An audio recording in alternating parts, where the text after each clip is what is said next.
Halo, apa kabar Anda semua? Semoga selalu dalam keadaan sehat walafiat. Kembali berjumpa lagi dengan saya dan saya Hersman Arif dan Bung Rocky Gerung. Alhamdulillah juga sehat.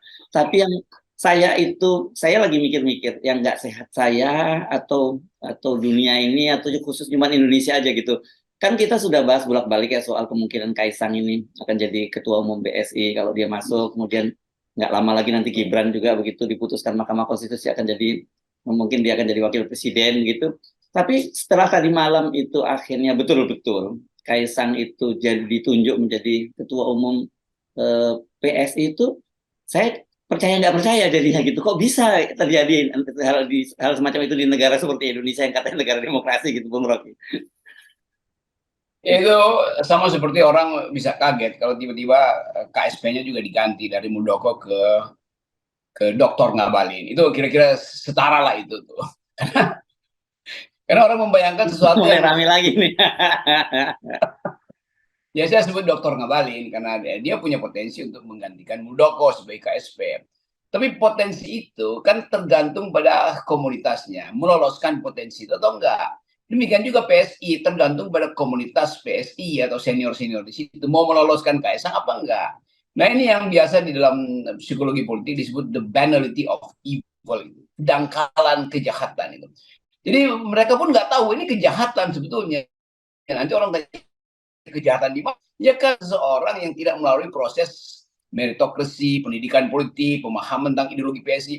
Jadi ini kayak ganti manajer yang dianggap udah nggak sesuai dengan pemilik modal, diganti aja manajernya tuh. Lain kalau itu ada di dunia bisnis, bahkan dunia bisnis ada semacam kriteria. Ini dunia politik di mana kebijakan publik itu akan dihasilkan oleh partai politik. PSI itu partai politik, walaupun konyol tapi dia partai politik. Tapi saya kira setara, kekonyolan PSI setara dengan peristiwa apa namanya kopi darat apa apalah itu. Dan ini yang sebetulnya antara mentertawakan dan menggeleng-geleng kepala, kok bisa ada kejadian di Indonesia kelucuan semacam itu. Bukan kaisangnya, ya kaisangnya tentu senang-senang aja. Tapi komunitas PSI yang didirikan dengan semangat perubahan, semangat kecerdasan, semangat apa namanya kaderisasi itu. Kita bayangkan misalnya waktu PSI didirikan awal-awal itu, saya diminta ceramah oleh Grace Natali tentang apa sebetulnya jadi partai politik, apa sebetulnya solidaritas, apa artinya politik di kalangan muda. Lalu saya buka semua referensi, saya terangkan tentang sejarah perkembangan ideologi, apa yang disebut liberal, apa itu libertarian, apa itu social justice, apa itu konsep bunga mawar. Tiba-tiba saya ingat bahwa 5-6 tahun lalu saya pernah memberi ceramah akademis tentang apa artinya solidaritas itu. Nah sekarang yang disebut solidaritas artinya mengizinkan pesan presiden bahwa Kaisang mesti jadi ketua partai. Jadi itu sebetulnya, itu yang kita sebut sebagai the banality of the intellectual, kedangkalan dari kaum intelektual. Padahal sebetulnya PSI didirikan oleh dan berisi kaum intelektual. Nah, Ya, udah selesai itu. jadi begini, saya coba open mind begitu ya ketika tadi malam akhirnya memang dia ditunjuk dalam kopi darat nasional tadi itu dan kemudian ada jumpa pers, ada tanya jawab dengan wartawan dan untung wartawannya nggak minta izin duluan ketika menyampaikan pertanyaannya ya. Jadi kalau wartawannya juga minta izin juga pada Kaisang udah benar-benar ampun saya udah nggak ngerti apa lagi. Jadi bukan hanya terjadi di dunia politik juga dunia medianya udah nggak keruan semua itu. Tapi saya coba menyimak pasti ada sesuatu dong PSI tiba-tiba ada orang yang baru masuk jadi anggota kemudian dipilih menjadi ketua umum gitu. Saya jujur, ini mohon maaf mungkin saya yang naif atau apa, saya tidak menemukan sesuatu yang bisa membuat saya yes memang Kaisang layak untuk menjadi ketua umum sebuah partai, apalagi partai anak-anak muda dan kita tahu kan di PSI itu banyak sekali anak-anak muda yang cerdas. Ya, dan kebetulan orang seperti Grace saya kenal lama kok gitu ya. Kami pernah bekerja dalam satu tim, jadi saya juga kenal dia. Tapi saya jujur saja saya susah untuk mencari justifikasi ketika kemarin saya susah menyimak jumpa pers yang tanya jawab wartawan dengan Kaisang itu, Bro. Saya bayangin misalnya kan ada tokoh-tokoh senior yang udah masuk PSI, siapa beberapa Oh ya, wartawan. ada Irma Huta Barat, ada Helmi Yahya, ada Adi Armando, bahkan dosen ilmu komunikasi, dokter ilmu komunikasi di UI loh, Bung Rocky ya. Ini alma mater kita juga ini. Jadi bayangin misalnya kecerdasan bukan sekedar intelektual tapi kecerdasan etis dari orang-orang yang namanya disebut tadi itu. Bagaimana mereka melihat peristiwa tadi malam itu kan? Ini mimpi atau betul-betul dunia ini diasuh Percaya oleh nggak percaya gitu, kalau kalau kalau dalam ini sih dia ada adegan dulu di TV gitu, percaya nggak percaya gitu. iya, kedangkalan demi kedangkalan. Kita ingat dulu bagaimana orang mengkritik atau nyinyir buat Tommy Soeharto membuat partai politik. Loh itu memang dia mengupayakan untuk mengembalikan figur Orde Baru, Pak Harto tuh. Dan itu serius didirikan. Walaupun orang anggap ya ngapain Tommy bikin partai? Iya iya, tapi dia mau supaya orang ingat bahwa bapaknya itu atau Pak Harto itu pernah menitipkan banyak prestasi di Indonesia. Lalu ikut dalam proses politik. Lalu Tommy Soeharto digeser atau ada ketegangan internal di dalam partai apa namanya berkarya apa-apa kan. Jadi ada dinamika partai. Jadi bahkan anak-anak Pak Harto bikin partai di dalamnya ada dinamika. Ini yang terjadi partai PSI yang udah established terus dititipkan seseorang untuk dia mengambil alih partai itu. Kan ini ajaibnya di situ kan. Lain kalau Kaisang bikin partai baru, oke itu artinya dia bikin dari awal. Ini PSI disediakan sebetulnya untuk pikiran-pikiran masuk akal bagi anak-anak muda. Anak muda sekarang bingung ini gimana kok partai bisa dalam satu malam itu menentukan ketua partainya yang diimport atau di apa namanya disodorkan dari luar tuh. Kan ini intinya nggak ada semacam bukan sekedar kewarasan tapi kesopan santunan di dalam diri PSI sendiri tuh. Lalu apa fungsinya kaderisasi dan orang melihat bahwa ya karena Jokowi dulu gagal merampok apa namanya Partai Demokrat melalui Muldoko, sekarang dia rampok partai yang paling mudah dirampok, yang dilemahkan yaitu PSI. Tetapi kita lihat bahwa harusnya PSI bertahan dong, bahwa ini partai ada etikanya loh, masuklah dulu 2-3 tahun baru beraktivitas. Jadi kalau beginian yang terjadi itu tukang bakso pun akan ketawa. Jadi gini, maafkanlah saya ya, saya bukan bermaksud untuk nyinyir. Betul-betul saya nggak bisa, saya coba untuk memahami itu, sulit memahami tadi malam itu. Ketika ini coba misalnya nih, Kaisang kemudian didampingi oleh Giring. Oke, Giring lah, katakanlah gitu, bukan begitu itu. Ada Grace Natali yang saya kenal, dia memulai karir dari jurnalistik dari bawah. Dia ini wartawan lapangan juga selain dia presenter, Grace Natali ini. Kemudian ada Raja Juli Antoni, ini aktivis pemuda Muhammadiyah atau mahasiswa Muhammadiyah. Kemudian dia juga lulusan dari luar negeri, begitu dampingi dia. Ada juga di situ Isana Bagus Oka, ini juga seorang jurnalis juga dan juga jadi presenter. Saya tidak kenal beberapa orang di antara mereka dan saya tahu paham cara berpikir mereka. Tiba-tiba ada mereka kemudian mendampingi seorang ketua umum yang namanya Kaisang.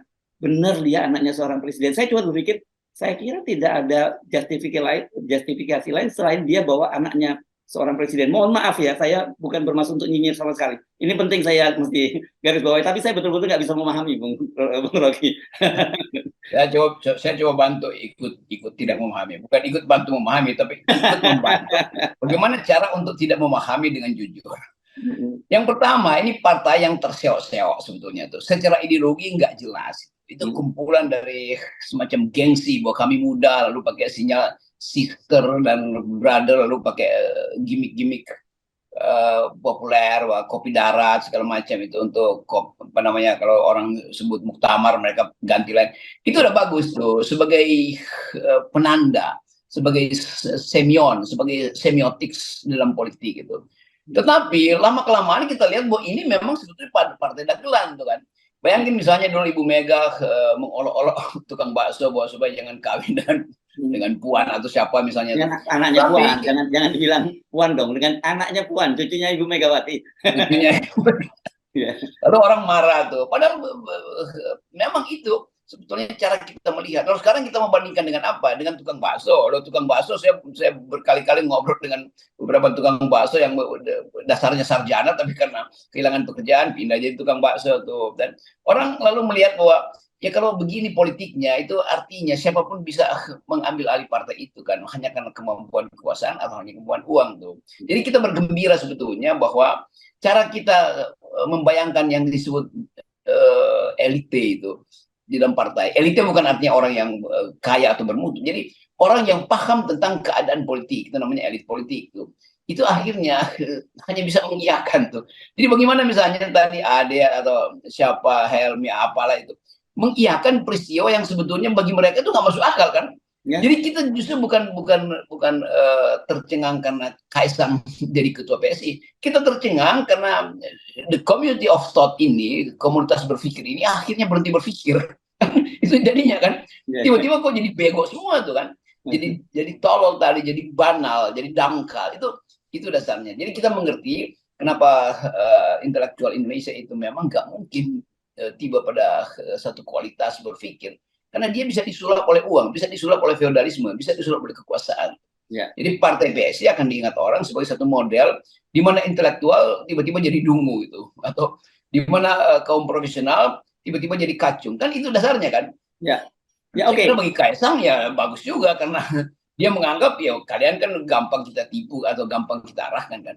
Jadi saya mengucapkan selamat pada saudara Kaisang karena berhasil untuk memperlihatkan bagaimana satu komunitas yang dibangun berdasarkan ideologi, berdasarkan kecerdasan, berdasarkan kemudaan itu akhirnya berantakan. Hanya dalam satu malam PSI berubah menjadi semacam ya dagelan itu. Ya. Oke, tapi begini ya. Oke, saya kira kita sudahi ya ketidakpahaman saya begitu ya, karena sudah dibantu oleh Anda untuk tidak memahami.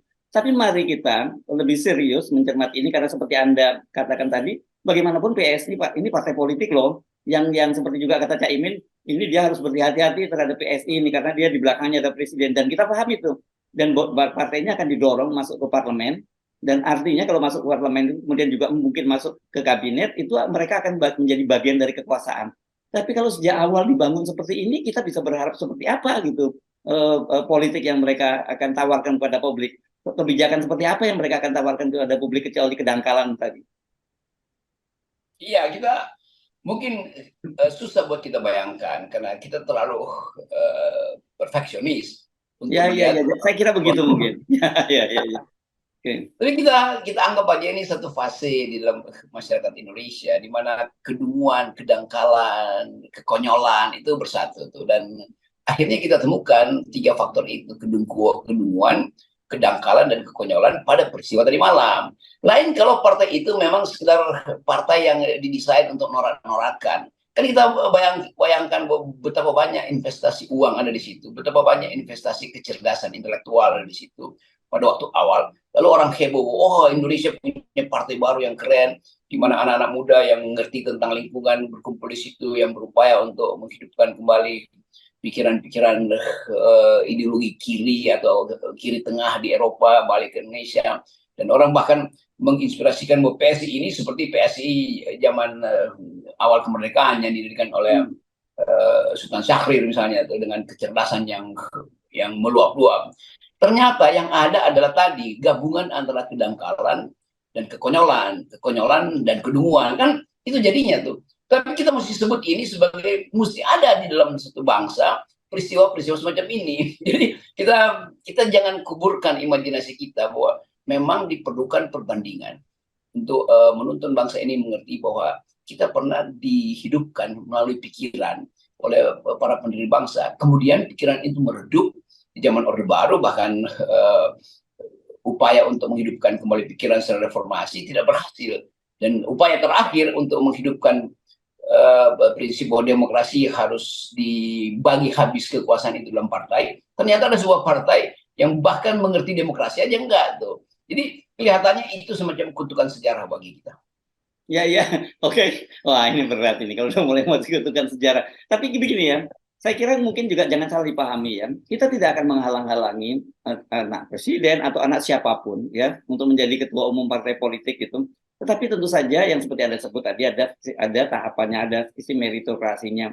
Kemudian ada gagasan, oke, katakanlah kita abaikan semua itu, tapi betul-betul ada seorang anak yang betul-betul istimewa, jenius luar biasa. Tetapi seperti saya katakan tadi, ini kan mungkin baru penilaian dari ucapan-ucapan saja. Saya tidak menemukan apa-apa pada gagasan yang besar pada Kaisang itu, dan saya juga tidak menemukan jawaban bagaimana orang-orang yang hebat-hebat itu seperti Grace, seperti Raja Juli Antoni, dan juga Adi Armando itu bisa bertepuk tangan menyambut gembira kedatangan seorang ketua umum yang namanya Kaisang.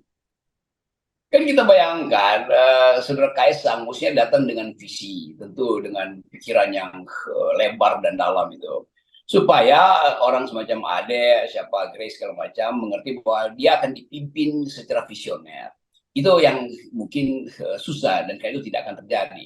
Lalu diambil second best choice itu bahwa nanti Kaisang akan dididik oleh Ade, dididik oleh Grace segala macam. Lalu orang berpikir, ya kalau begitu apa gunanya dipaksakan dalam 2 hari jadi ketua umum karena masih harus dididik tuh menjelang pemilu yang harus cepat. Itu seperti apa namanya The Last Emperor itu Pangeran Puyi yang kemudian dididik karena masih terlalu bayi itu. Tapi sekali lagi kita susah untuk mengerti apa yang terjadi dalam politik kita justru di era Pak Jokowi. Oposisi tidak dibolehkan. Pikiran mengeluarkan pendapat itu diancam oleh undang-undang ITE. Seluruh hak-hak buruh dibatalkan oleh Omnibus Law. Hak-hak lingkungan itu diobok-obok oleh IKN segala macam itu. Jadi tiba-tiba kita lihat ada lagi hal yang lebih menggelikan, yaitu sebuah partai di dalam 12 jam berubah menjadi semacam ya pasar malam itu yang bisa jual apa aja di situ kan. Jadi itu intinya. Jadi kita bayangin satu pasar malam yang nanti malam berikutnya dia jual yang lain lagi itu, lalu berkerumun orang di situ. Nah, jualan-jualan ini yang saya anggap bukan bagian dari sistem demokrasi itu. Kan partai itu didirikan dengan satu maksud bahwa ada sirkulasi elit, ada meritokrasi, ada kaderisasi di situ. Dan itu udah hilang. Jadi semua definisi partai politik hilang. Selain bahwa mereka yang pernah berinisiatif untuk menghidupkan tadi saya sebut pikiran seperti para pemikir bangsa di awal-awal kemerdekaan yang berharap bahwa PSI tumbuh menjadi tempat berpikir, sekarang dia menjadi tempat dagang doang dan dagangnya barang yang murahan juga. Ya, saya kira selamat datang sebuah era baru di dalam dunia politik kita. Itu yang dan kita nggak perlu kaget kalau nanti kalau Kaisang kalau Gibran akhirnya betul-betul menjadi calon wakil presiden dan itu jadi wakil presidennya Pak Prabowo, kelihatannya begitu ya kecenderungannya. Karena kita sudah mulai dimulai dengan prolognya adalah dengan Kaisang menjadi ketua umum ini. Gini ya. Nanti tinggal bikin epilognya yang kita mungkin sudah bisa bayangkan seperti apa gitu nanti. Saya bisa bayangkan epilognya tuh. Nanti PSI juga disuruh bergabung dengan koalisi Pak Prabowo. Ya. Lalu Pak Prabowo berdiri di samping AHY, di samping Erlangga, di samping koalisi. Tiba-tiba ada Kaisang di samping Pak Prabowo juga. Ya. Jadi berjanji di situ. Lalu konferensi pers sama-sama tuh. Lalu kelihatan keanehan di situ, semacam kimia yang tidak bisa mengalami proses kimiawi secara tepat, lalu menggumpal di situ, terjadi aglutinasi, lalu orang merasa ini apa sebetulnya yang dipamerin di depan. Nanti Kaisang datang dengan gimmick, dengan cara bernarasi yang memang agak alternatif, lalu orang bilang itu kan generasi baru yang alternatif, padahal sebetulnya partai itu didirikan untuk menghidupkan pikiran, menghidupkan alternatif, menghidupkan visi, dan itu nggak akan terlihat. Jadi bagaimana misalnya setelah ini senior-senior yang mendirikan partai itu merenungi nasibnya, bahwa dia akhirnya harus kalah pada kekuasaan, harus kalah pada feudalisme, bahkan harus kalah pada amplop tipis, karena amplopnya makin lama makin tipis. Iya itu kalau mereka yang seperti Anda pikirkan, kalau mereka ternyata bergembira, yes akhirnya Jokowi sama kita. Itu kan juga Anda yang nanti sulit gantian Anda yang sulit memahaminya, bukan saya lagi. Itu yang saya sebut, kalau itu terjadi ya udah satu cara kita aminkan ini sebagai kutukan sejarah. Kalau kutukan kan kita semua nggak bisa menghindar. Yes, oke, baik. Terima kasih, Bung Rocky. Tetap 0% ya, Bung. Ini menghilangkan kebingungan kita semua, ya. Betul. Dari awal itu yang terjadi, itu berebut. Oke. Iya. Kita anggap case close ya, jangan dilanjutkan kebingungan. Jangan lagi. Oke, sampai ketemu lagi Bung Rocky. Iya.